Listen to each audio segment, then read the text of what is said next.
Salve, povo de Deus! O Verbo Compartilhar, episódio de número 20. Vamos lá, não se esquece de acionar o sininho, se inscrever no canal, dar um like nesse vídeo e também de compartilhar esse conteúdo. Eu tô aqui meio resfriadão, mas eu não ia deixar de gravar esse vídeo logo no dia em que Jesus Cristo ressuscitou. Depois da vinheta.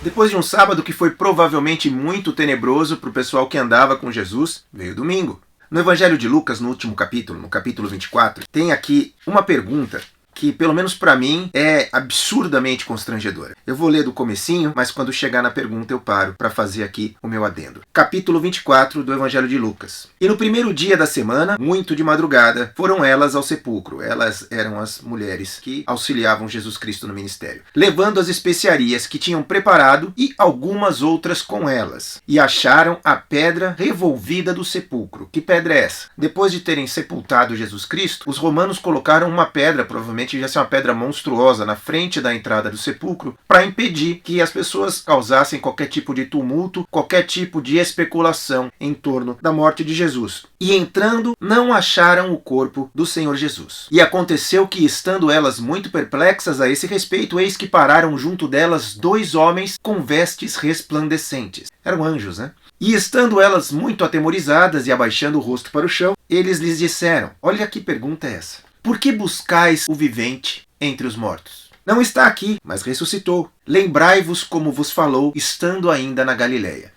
Para os anjos, provavelmente era uma coisa muito difícil de entender. Por que será que essa galerinha, esses seres humanos, tem essa dificuldade tão gigantesca em diferenciar o que de fato é vida e o que é morte? Por que será que vocês perdem tanto tempo buscando vida na morte? Dela não virá vida. Parece a coisa mais óbvia do mundo, só que não. E eles ainda aproveitaram para dar aquela agulhadinha básica. Puxa vida, mas ele explicou para vocês todos os detalhes. Como vocês não entenderam o que ele estava explicando? Então, essa pergunta, por que vocês procuram vida na morte? Por que vocês procuram aquele que vive em meio aos mortos? Pelo menos na minha caminhada, foi uma pergunta que mexeu muito e mexe até hoje muito, quando eu pondero sobre a natureza humana e as nossas inclinações para as coisas do mundo. Olha só como esse raciocínio pode até ser surpreendente, mas ele é simples. Tudo que é ou que está vinculado ao temporal, quer dizer, tudo que está vinculado a essa realidade que nós estamos vivendo, que para quem não acredita em Deus também é a única que existe, mas para quem acredita em Deus não, tudo que está nessa realidade tem hora para acabar, tem data de validade. Portanto, a vida nessa dimensão é como uma ampulheta que está com a sua areinha ali caindo e na hora que acabar a areia, essa vida física que nós temos vai parar. Quem aqui nunca teve um falecimento na família, de pessoas próximas? Quando você chega ali no velório, que sensação que se tem? Fala, puxa vida, estava vivo outro dia. Outro dia a gente estava conversando, outro dia estava ali sorrindo, brincando e tal. De repente acabou. Não.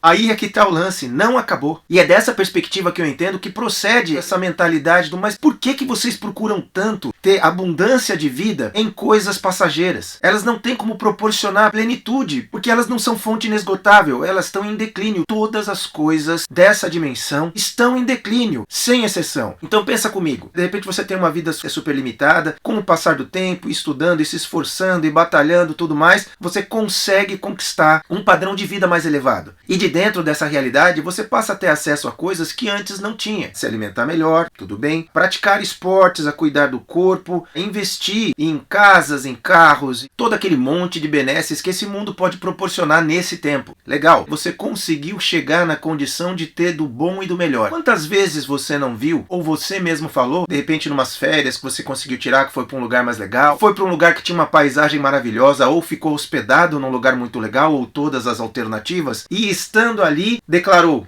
ah, isso sim que é vida, hein? Que maravilha! Eu creio que o chacoalhão que essas mulheres tomaram desses anjos tem a ver com isso. A vida não está nisso. Você está vivo assistindo esse vídeo, eu estou vivo gravando esse vídeo. Nós estamos vivos. E a gente fica lutando ao máximo, lutando e fazendo todo o esforço possível para atrasar o declínio, quando na verdade nós não deveríamos estar tão ocupados com essa preocupação, mas sim em buscar vida, que é o que a gente de verdade precisa, naquele que vive e não na morte. Buscar vida em Deus. Jesus Cristo venceu a morte por mim e por você. Jesus tomou de volta a autoridade sobre a morte e nos reconectou a Deus, nos deu a oportunidade de retornar à fonte da vida. Aquela árvore da vida ali no jardim do Éden, da qual o ser humano foi impedido de acessar por causa do pecado original, passa a ser novamente acessível através da morte e ressurreição de Jesus Cristo. Jesus, na ressurreição, prova que o cristianismo não é só um conjunto de pensamentos, de filosofias, ideias muito bonitas trazidas ao conhecimento humano por um mestre impressionante. O cristianismo defende algo que ou ele é ou ele não é. Na Bíblia, no Novo Testamento, Jesus Cristo se apresenta como Deus encarnado na Terra, como o único caminho para se chegar em Deus. Ele coloca a coisa de uma forma que não deixa espaço para que nenhum outro caminho seja considerado viável. E a pergunta feita pelos anjos continua incomodando a todos nós, a todos aqueles que param para pensar a respeito dela. Por que procurar vida nas coisas, nas situações, nas circunstâncias? Por que procurar vida nas pessoas? Todos nós vamos morrer. Então esse chacoalhão tem a intenção de nos despertar. Parem de buscar na morte. Busquem em Jesus. Ele é o autor da vida. E nele existe resposta para tudo. Tudo que a gente precisa está em Cristo. Na palavra de Deus. O amor perfeito. A verdade absoluta. Então depois de um sábado de muita tristeza, poderíamos usar também uma passagem bíblica, né? O choro pode durar uma noite, mas a alegria vem pela manhã. O nosso Senhor ressuscitou. Jesus Cristo é o Filho de Deus, nele está a vida e é nele que nós devemos buscar. O domingo da grande surpresa, o domingo da grande vitória, deve sim nos fazer pensar a respeito disso e não ter aquela esperança rasa de que através de Jesus Cristo,